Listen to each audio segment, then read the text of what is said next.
Nous quittons Gaza pour Jérusalem-Est, premier vendredi de prière du Ramadan. Et ça commence mal. Bonsoir Slimane Zeguidour. Bonsoir. La situation est tendue.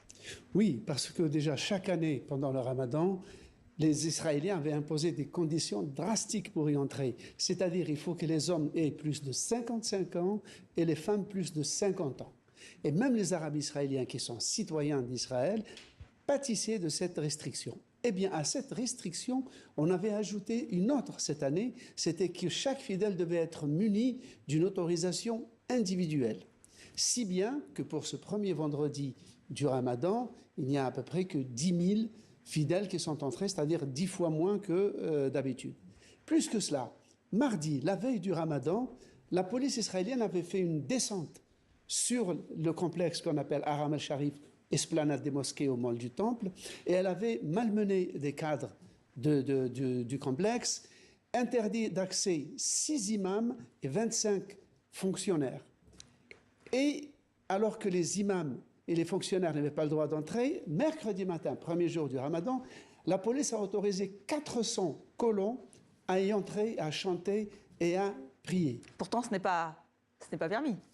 Ce n'est pas permis parce que la loi rabbinique, les deux grands rabbins d'Israël, dès 1967, avaient apposé des plaques interdisant à tout juif de fouler l'esplanade du mont du Temple. Pourquoi? Parce que le Saint des Saints était là-bas dans le temple antique et que personne ne pouvait le fouler. Donc, ne sachant pas où le localiser, les rabbins avaient décidé qu'il ne fallait pas y aller. Il n'empêche, depuis à peu près 5 ou 6 ans, de plus en plus de colons y viennent chaque matin. Tout cela grâce surtout au ministre de la Sécurité nationale, M. Ben Gvir, qu'on voit ici sur la photo, qui a proclamé plusieurs fois en public qu'il souhaitait dresser le drapeau israélien sur l'esplanade des mosquées et bâtir même une synagogue en lieu et place du dôme doré du rocher. Et voilà qui nous rappelle l'importance, pas seulement symbolique, de ce lieu de culte.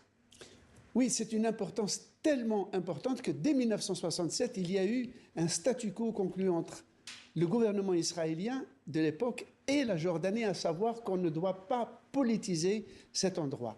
Et donc, le capital symbolique de ce troisième lieu de l'islam est tel que lorsque le général Sharon, Premier ministre, avait investi l'esplanade avec 400 partisans en septembre 2000, cela avait déclenché la deuxième intifada, intitulée justement Intifada d'El-Aqsa, au nom du site, et qui avait duré 5 ans et fait plusieurs morts.